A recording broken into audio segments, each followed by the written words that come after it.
సరే ఒకటి చెప్పండి, మీరు ఏ రాజకీయ పార్టీకి సంబంధించిన వాళ్ళు కాదు.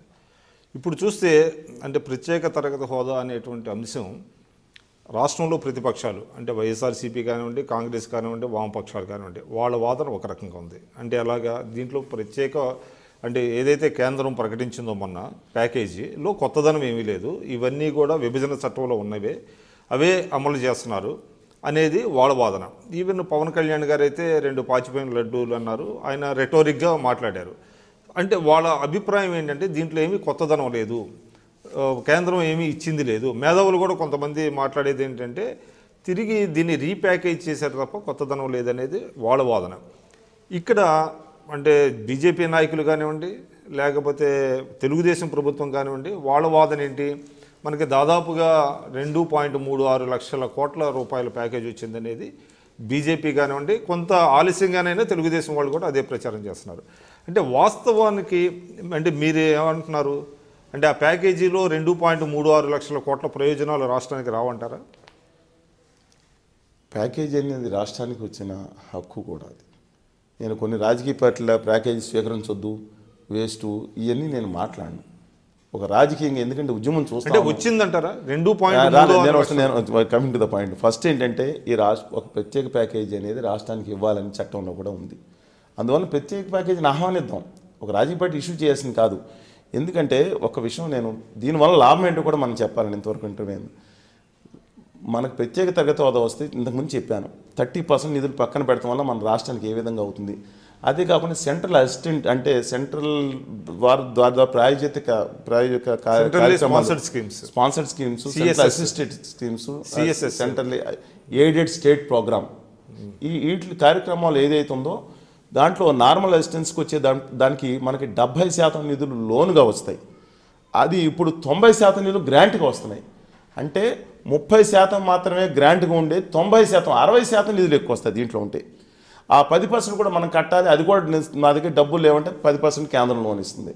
అదే మిగతా ప్రాజెక్టులో ఎక్స్టర్నల్లీ ఎయిడెడ్ ప్రాజెక్ట్స్ ఉంటాయండి. మన రాష్ట్రానికి దాదాపు 81,768 కోట్ల రూపాయలు ఇప్పుడు ఎక్స్టర్నల్ ప్రాజెక్ట్స్ రాష్ట్ర ప్రభుత్వం ప్రతిపాదించింది. అదే కనుక దాంట్లో అయితే అంటే విత్ కేంద్ర అనుమతి కనుక తెచ్చుకుంటే కనుక మన రాష్ట్రానికి 90% గ్రాంట్గా వస్తుంది.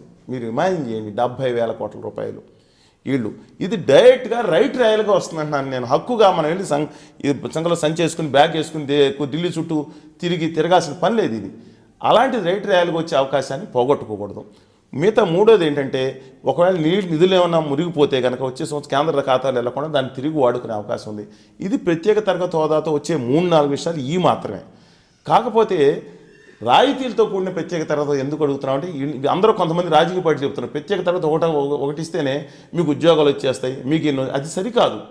మేము వాయిస్ చెప్తున్నా సరే ఒకసారి మీడియా ఇవన్నీ వచ్చేస్తాయని రాస్తుంది, అది కాదు. రాయితీలతో కూడిన అంటే సెంట్రల్ అసిస్టెన్స్ ఏదో ఉందో మాకు కావాలి. కానీ ఆ రాయితీలు ఏ రాష్ట్రాలకు ఇచ్చారు? ప్రత్యేక తరగతి హోదా రాష్ట్రాలకు ఇచ్చారు. అందువల్ల ఆ రాయితీలు ఎందుకంటే 1969లో 3 రాష్ట్రాలకు ఇచ్చారండి, అస్సాము, నాగాలాండ్, తర్వాత జమ్మూ కాశ్మీర్. ఇప్పుడు 11 రాష్ట్రాలకు అయితే తర్వాత 5 సంవత్సరాలు దాటిన తర్వాత ఇంకొక 7 రాష్ట్రాలకు ఇచ్చారు.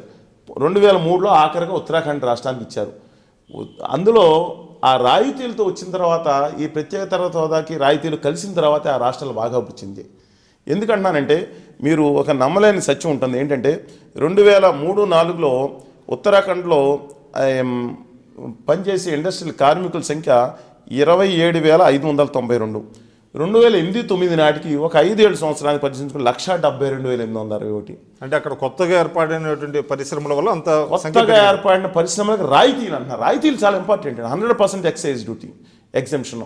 ఇవాళ జీఎస్టీ తీసే ముందు కూడా చెప్పి ఎగ్జంప్షన్ పెట్టుకోండి బాబు అని చెప్పి మా ఎంపీలతో చెప్తే ఎవరు గట్టిగా మాట్లాడలేదు. అయినా మనసుంటే మార్గం ఉంటుంది. దాంతోపాటు income tax, corporate tax 100% exemption.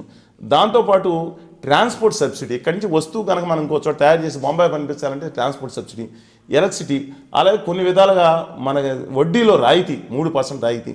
దీనివల్ల అనేకమైన లాభాలు మన రాష్ట్రంలో. మీరు మోడీ గారు, అమిత్ షా గారు పూర్తి నియంతృత్వంతో ప్రతిపక్షాలని తమ భాగస్వామ్య పక్షాలని తమ దారికి తెచ్చుకోవటమో లేదనంటే వాళ్ళని స్వతంత్రంగా వాళ్ళంతటా వాళ్ళు అంటే స్వేచ్ఛగా వాళ్ళ నిర్ణయాలు తీసుకునే విధంగా చేయట్లేదనేటువంటిది మీ ఆరోపణ. నా ఆరోపణ కాదని సాక్ష్యాధారాలు అనేక చూస్తున్నా. విదేశాల్లో గొప్పగా పనిచేస్తున్నారు, ఆర్థిక స్వావలంబన విషయంలో కొన్ని విషయాలు ఆయన పనిచేస్తున్నారు.